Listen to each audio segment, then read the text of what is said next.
Just like real life, when we are working with the code, we use a lot of names and we try to assign the names to our variables, our classes, our methods, and our packages.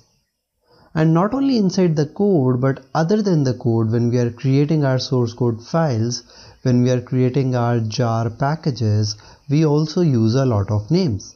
And just like the real world, having meaningful names is very important. So before we get into any further discussion, let's get started.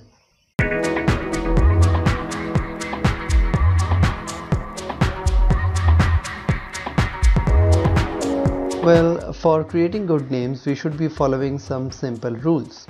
And we'll be discussing each rule one by one along with the examples, where the first rule says that you should use intention revealing names. That means that the name of a variable, function, or a class should answer all the big questions.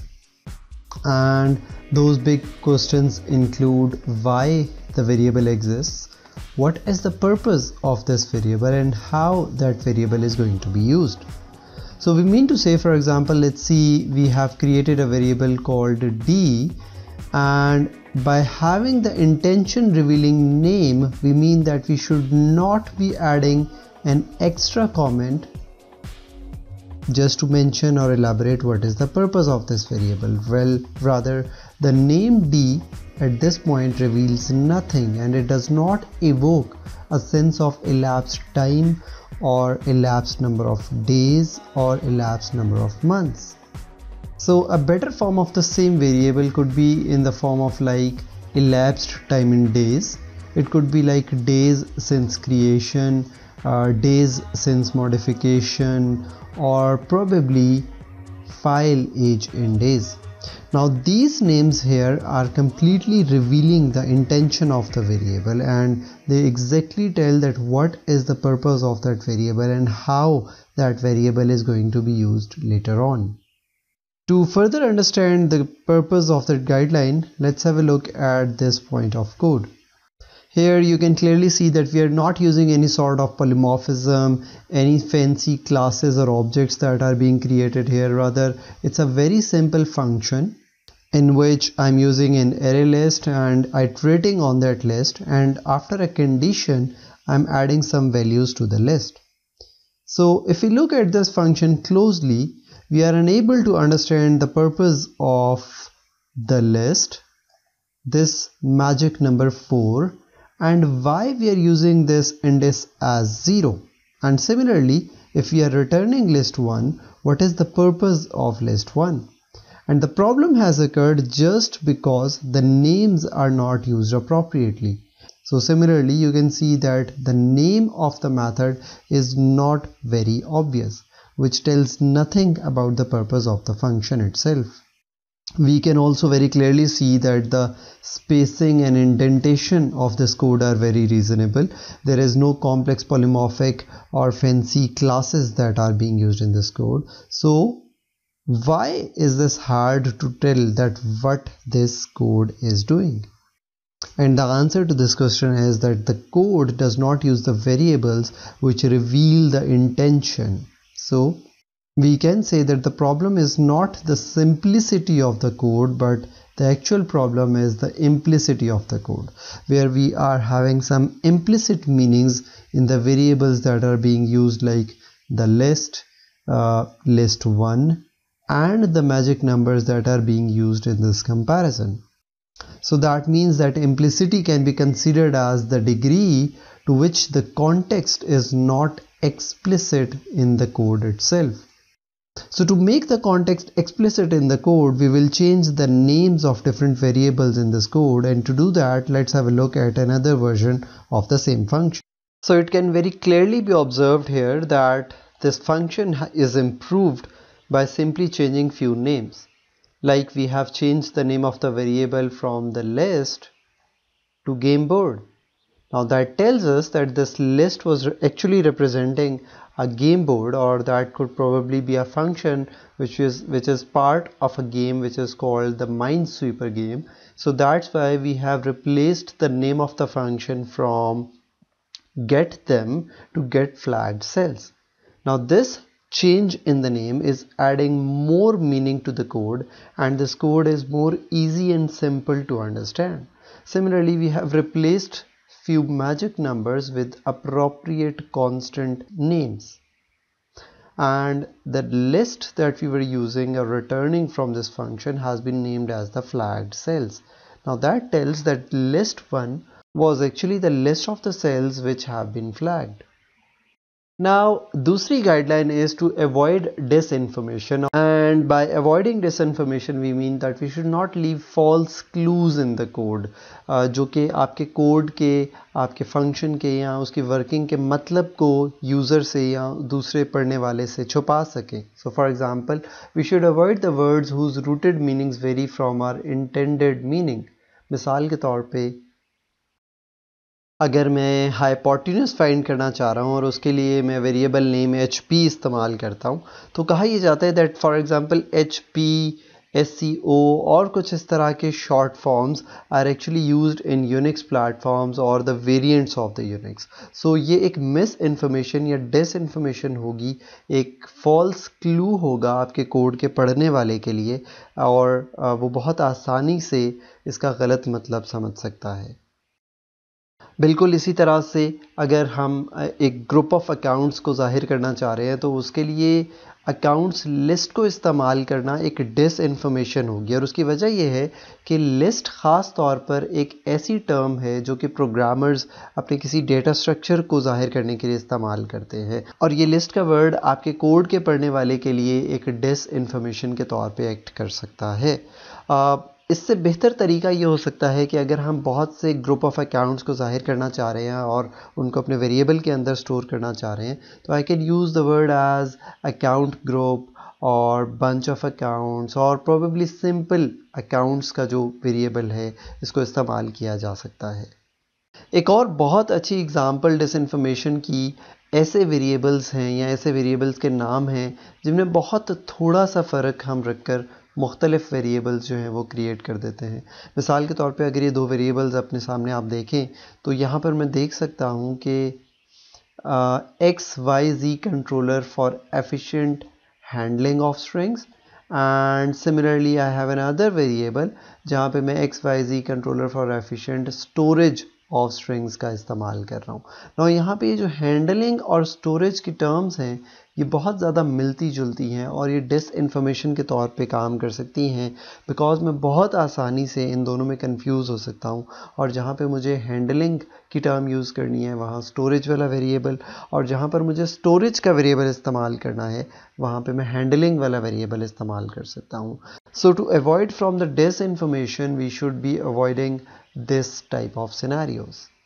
अच्छा, similarly कुछ scenarios में इस तरह से हो सकता है, ख़ास करके उन सिनेरियोज़ में जहाँ पे हम lower case L and upper case O का इस्तेमाल एक साथ करें, तो it could be confusing at times for the reader when the reader is reading it as 0 and 1.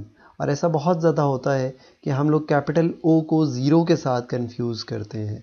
Well, this problem can be eliminated और this problem can be reduced by using different font जो कि intelligent idea इस्तेमाल करता है, लेकिन आम तौर पर इसको डिस्करेज किया जाता है कि हम इस तरह के कॉम्बिनेशंस की इजाज़त दें, बिकॉज प्रोबेबली हम एक ऐसा फॉन्ट इस्तेमाल कर रहे होंगे जहाँ पे किसी ना किसी सूरत में इस तरह की सिचुएशन जो है वो अकर हो सकती है, और इस चीज़ से बचना चाहिए सो दैट हम लोग डिस इन्फॉर्मेशन को अवॉइड कर सकें.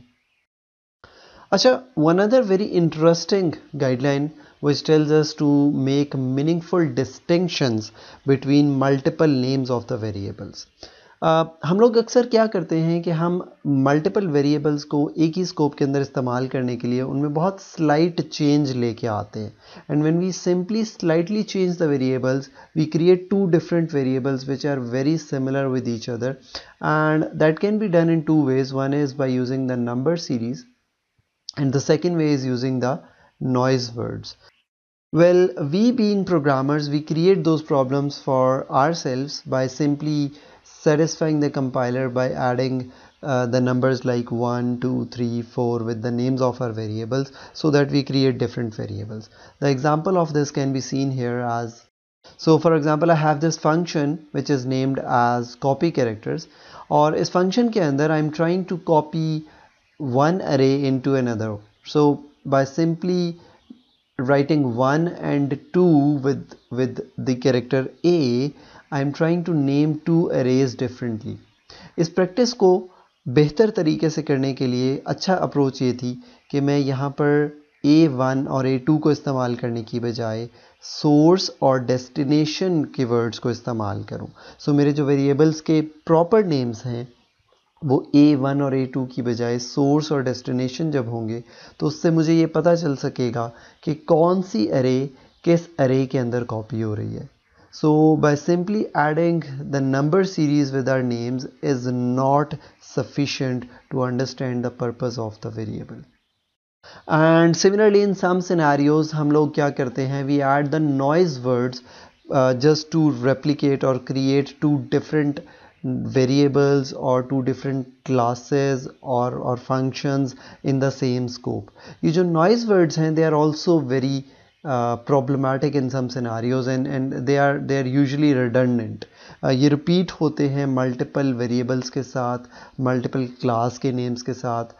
One very common example of noise words is info. Another noise word is data. So for example we have a class called product और हमें इसी से मिलती जुलती या इसी तरह की एक फंक्शनैलिटी की अगर क्लास बनानी है तो just to satisfy the compiler हम लोग क्या कहते हैं कि हम एक इन्फो का वर्ड और डेटा का वर्ड और इसी तरह से मिलते जुलते वर्ड्स अपनी क्लास के नाम के साथ ऐड करते हैं ताकि हमारी इसी से मिलती जुलती क्लासेस जो हैं वो क्रिएट हो जाएं. So info and data in this case are indistinct noise words just like and the.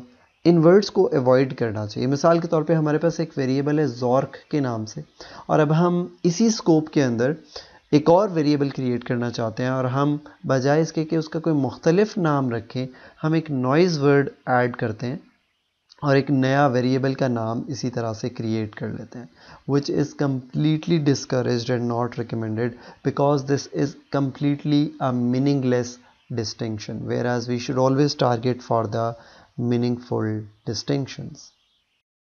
Similarly हम कहते हैं कि किसी भी वेरिएबल के साथ हम लोग वर्ड वेरिएबल का इस्तेमाल नहीं करेंगे और इसी तरह से किसी टेबल के साथ वर्ड टेबल का इस्तेमाल करना इज़ नॉट रिकमेंडेड. सिमिलरली अगर हम एक स्ट्रिंग टाइप का वेरिएबल बना रहे हैं जिसका नाम हमने नेम रखा है so it is not recommended और not suggested to use the string as prefix और postfix with the name of that variable. Well guys, you can understand the scenario of meaningless distinctions by having a look at these three different methods which are very slightly different in their names, and this has been done by simply adding some meaningless distinction. और meaningless distinction से यहाँ पे मेरा मुराद है वो noise words या वो extra characters या वो प्रीफिक्सेस या पोस्टफिक्सेस जो हम इनके नामों के साथ ऐड कर रहे हैं.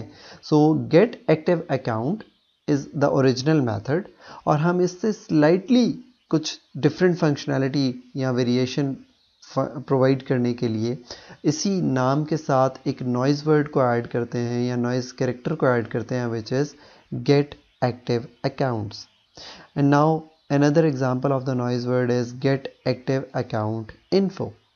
Now the problem here in this scenario is कि हम लोग किस तरह से ये differentiate कर सकेंगे कि कौन सा function कौन से purpose के लिए इस्तेमाल होता है. It is very easy to get confused between three different functions और इनकी जो functionality है या जो इनका मकसद है उसको समझना बहुत ही मुश्किल हो जाएगा कि इन तीनों functions के अंदर दर हकीकत जो असल फ़र्क है वो क्या है. Now, one last guideline that we are going to discuss in today's part is using the pronounceable names. It is generally said that programming is basically a social activity, and whenever we talk about social activities, that means there will be more than one people involved and they are going to interact with each other. Programming को social activity इसलिए कहा जाता है कि हम एक बंदे का लिखा हुआ कोड जो है उसे पढ़ते हैं, उसको समझते हैं, उसमें मज़ीद एक्सटेंशंस करते हैं, उसमें चेंजेस करते हैं. सो जब किसी कोड के अंदर ऐसे वेरिएबल्स इस्तेमाल होंगे जिनको प्रोनाउंस करना या जिनको समझना बहुत ही मुश्किल होगा, तो इसका मतलब है कि इस सोशल एक्टिविटी के अंदर जो कम्युनिकेशन है वो मुश्किल हो रही है। और जब कम्युनिकेशन मुश्किल होगी तो जाहिर है we are unable to achieve the actual purpose, और we will be unable to achieve the maximum benefit out of it. So इसी वजह से ऐसे वेरिएबल्स के नेम्स का इंतखाब करना या ऐसी क्लास नेम्स का इंतखाब करना जिनको प्रोनाउंस करना मुश्किल है या जो कि शॉर्ट फॉर्म्स हैं किसी डिफरेंट या कोई एब्रीवेशन है, तो इस चीज़ को आम तौर पर डिस्करेज किया जाता है।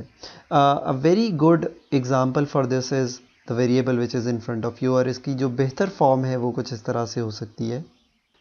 इन दिस कोड स्निपेट आप देख सकते हैं कि this class here uses exactly the non-desired sort of abbreviations या ऐसे वेरिएबल नेम्स जिनको प्रोनाउंस नहीं किया जा सकता। अगर आप इन्हें प्रोनाउंस करने की कोशिश करें भी तो आई वुड बी लाइक जेन यम डम्स, और this would be pronounced as modem DHMs और डेम्स। सो प्रोबेबली मैं जब भी इनको प्रोनाउंस करूँगा या आप लोग प्रोनाउंस करेंगे या कोई तीसरा बंदा प्रोनाउंस करेगा तो इन्हें मुख्तलिफ़ तरीके से प्रोनाउंस करेगा। सो इसकी बेहतर जो अप्रोच है वो कुछ इस तरह से हो सकती है कि हम लोग जब भी इस तरह के वेरिएबल्स को बनाएं तो they are pronounceable, they are more readable, and they can be communicated with other people easily. So instead of using this, I would be writing it as generation timestamp. This mod is used for modification, so I would be writing it as modification timestamp. So that concludes that using pronounceable names is very important if you want our code to be easily readable, and if you want our code to be maintainable and fixable by other developers. I hope you have followed the examples and the concepts and the guidelines that we have talked about. Well, with this guideline, we will stop here in this part and we will continue with further guidelines in the next part of the same lecture. So with this, I will stop here and see you in the next part. Thank you.